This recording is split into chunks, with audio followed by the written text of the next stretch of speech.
relatos mágicos y bautizos de medianoche.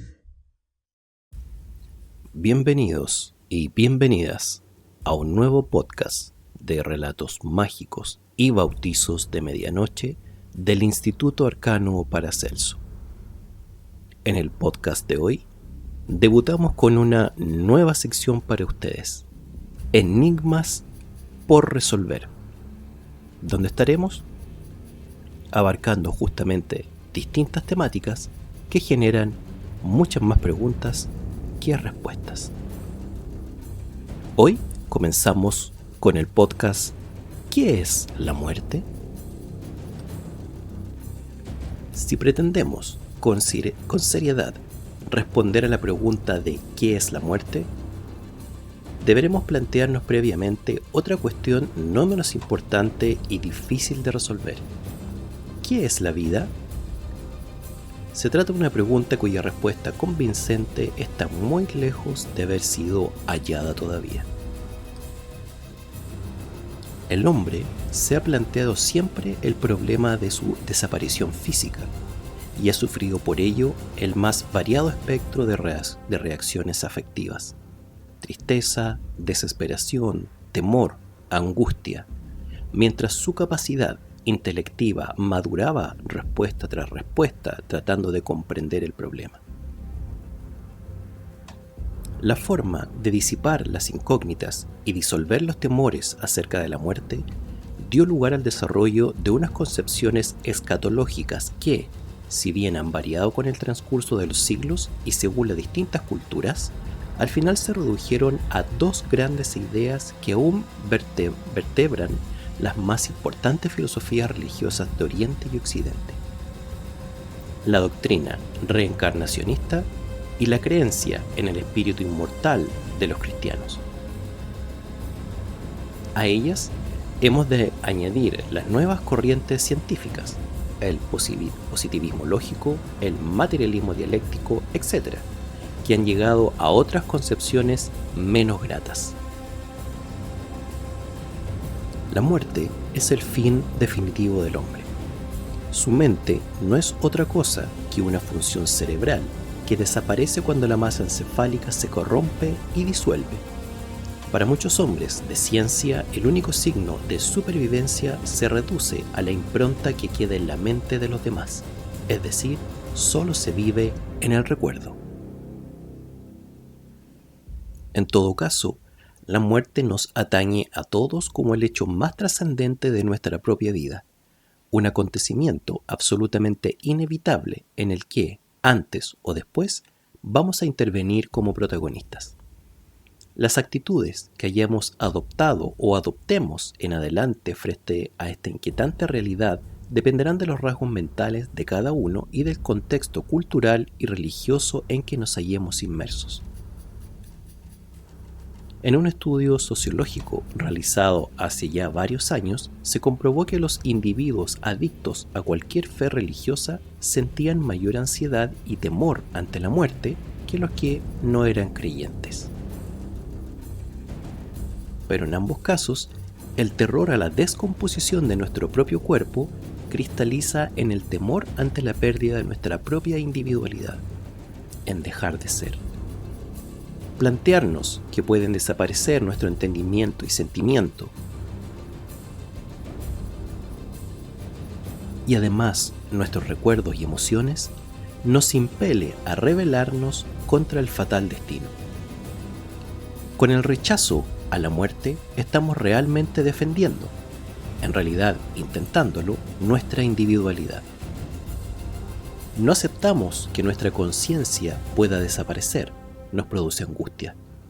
Cuando la razón no sublima esos temores por medio de consideraciones filosóficas acerca del destino de la humanidad o la estructura del entramado físico de la materia, el miedo a la muerte se convierte en miedo a los muertos, dando lugar a un riquísimo historial de espíritus y fantasmas, a veces con bases reales que podremos obviamente observar en algunos textos, investigaciones y en algunos investigadores, y también a la aparición de entidades etéreas, amigas o enemigas, según los casos y las circunstancias en que se produjo la muerte del cuerpo que la contuvo con vida, pudiendo aparecer incluso la tanatofobia, desequilibrio mental frecuente en el mundo occidental que convierte al paciente en víctima de su propio temor.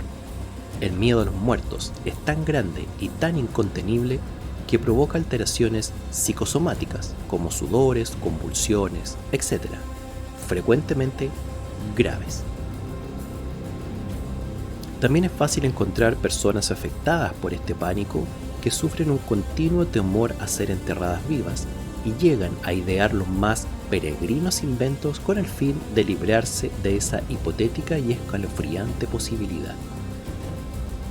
La idea de que nuestro cuerpo muera o quede maltrecho o profundamente deteriorado por mutilación o por enfermedad que altere gravemente nuestros tejidos se hace insoportable para muchos.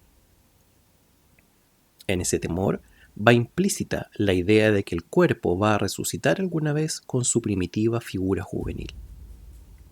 Por ello, horroriza a tantos la sola mención de la autopsia y provoca náuseas cualesquiera menciones a descuartizamientos y prácticas antropofágicas. La desfiguración del cuerpo amenazaría la convicción del renacimiento a la vida eterna. La irracionalidad de este pensamiento, cuando se circunscribe solo al desmembramiento de los instantes de la muerte, se pone de manifiesto si consideramos que, como se verá más adelante, todo cadáver sufre un proceso de descomposición irreversible que, de hecho, equivale a otros tipos de aniquilación de la integridad corpórea. Sin embargo, al lado de aquellas personas que sufren continua o esporádicamente las evocaciones de carácter necrológico, podemos advertir la existencia de hombres equilibrados que gozan de una gran estabilidad emocional y que no se sienten turbados en absoluto por esas ideas. Y para muchos niños, el fallecimiento de un ser querido no supone otra cosa que un agradable viaje a una región celeste, que entraña la esperanza nada remota de visitar algún día. Pasada la edad de los 5 años, el niño perfila ya sombríamente la imagen de la muerte. Primero, mediante símbolos, por ejemplo, un esqueleto que se acerca, y luego cada vez más dramáticamente real hasta adquirir la interpretación, las angustias y los temores que padecen los adultos. Sin embargo, muchos ascetas se acercan a la hora suprema con serenidad y hasta con alegría.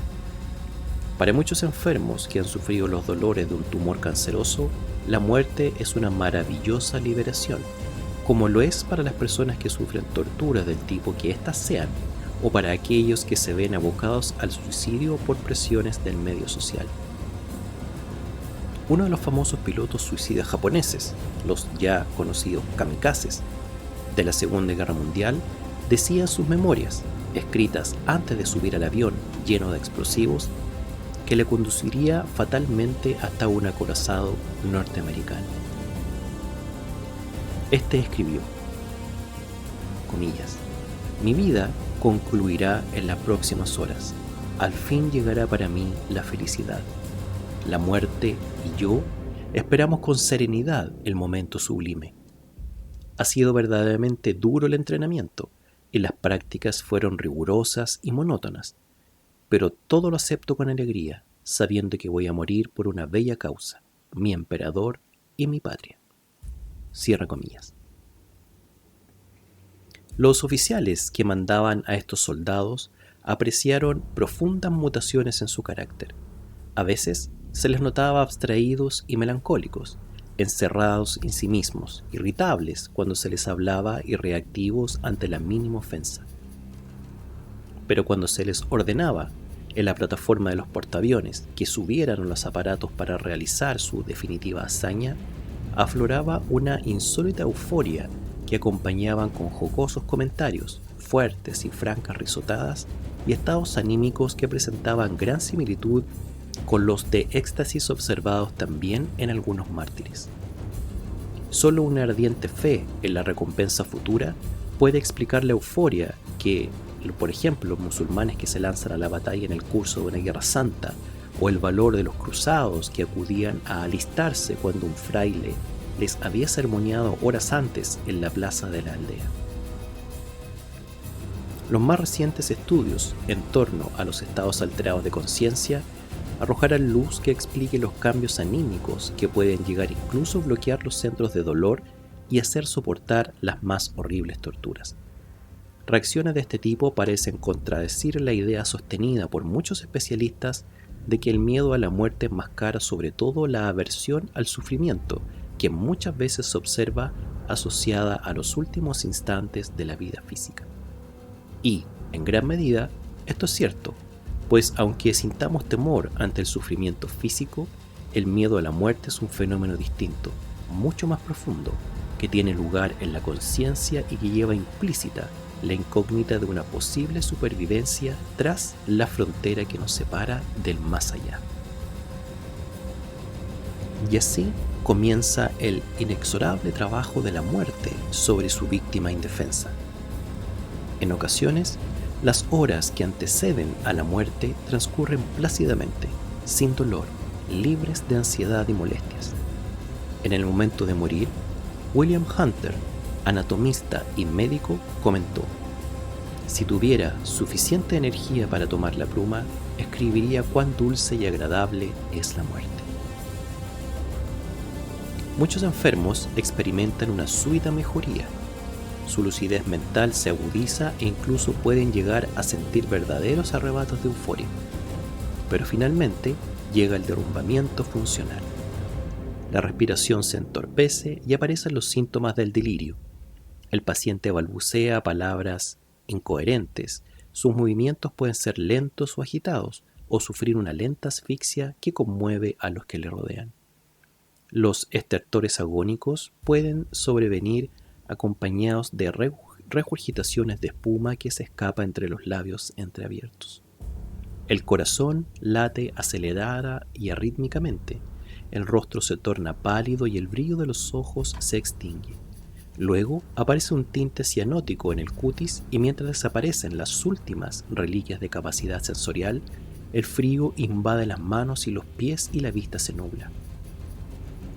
Para el moribundo llega la sombría noche. No veo, abra las ventanas.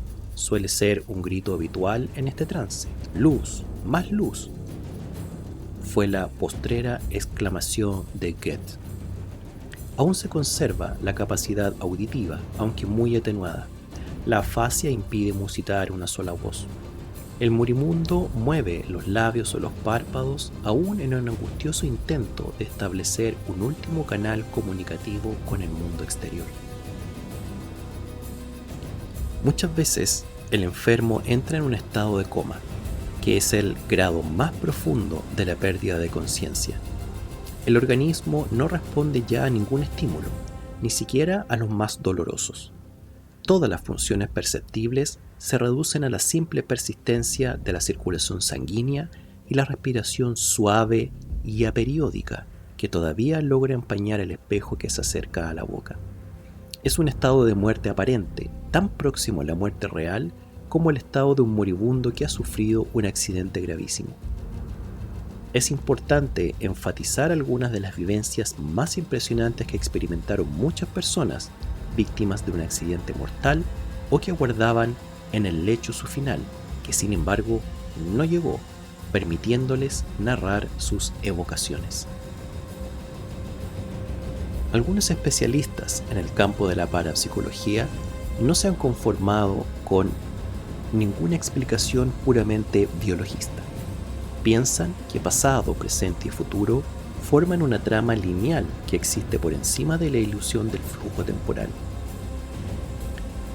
Como se puede apreciar en esta disciplina, se postula que sucesos que viviremos dentro de 4, 20, 50 años existen ya en la urdiembre de un ultrauniverso inaccesible para nuestros limitados sentidos, y que de vez en cuando esas fronteras cerradas que nos impiden un acceso hasta que la ilusión del tiempo transcurrido nos ponga en contacto con esas vivencias del futuro, se abren enigmáticamente, permitiendo a videntes para gnostas, médiums y también esporádicamente a personas vulgares no dotadas de esas cualidades, observar algún destello de lo que espera en el mañana.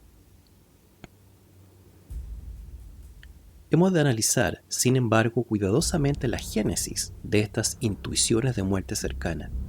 Es preciso rechazar con energía la idea de que todo pensamiento o sueño acerca de que vayamos a fallecer en determinadas circunstancias o en el tiempo fijado por esa intuición han de tener forzadamente carácter premonitorio. Conocemos muchas personas que experimentaron sobresaltos de esa naturaleza, horribles pesadillas, visiones espantosas acerca de una cercana muerte violenta y, sin embargo, siguen viviendo tras una temporada plagada de temores infundados. Pero, en definitiva, tanto las creencias como las esperanzas de una vida futura y las respuestas pobres y balbucientes de la ciencia resultan impotentes para brindarnos una solución confortadora. Morimos, y con la putrefacción de nuestro cuerpo damos por concluido el tremendo acontecimiento de la muerte. A veces, esas premoniciones de muerte toman forma acústica, según los testigos que han dado fe de episodios de este tipo, voces, golpes o raps que personas piadosas atribuyen a santos de su devoción. Y más raramente, aún se producen manifestaciones físicas difícilmente atribuibles a causas naturales. Un escritor francés, Roger Lebrun, 2 días antes de su fallecimiento, aseguró a su familia que había visto deslizarse sobre su velador un viejo reloj de bronce que le servía de despertador. El aparato cayó al suelo, fracturándose la esfera de porcelana y quedando detenido a la 1:20 de la madrugada, el instante en que expiraría 48 horas más tarde. Este ha sido el podcast de hoy de nuestra nueva sección Enigmas por resolver en Relatos Mágicos y Bautizos de Medianoche del Instituto Arcano Paracelso. Nos vemos como siempre en un próximo podcast. Relatos mágicos y bautizos de medianoche.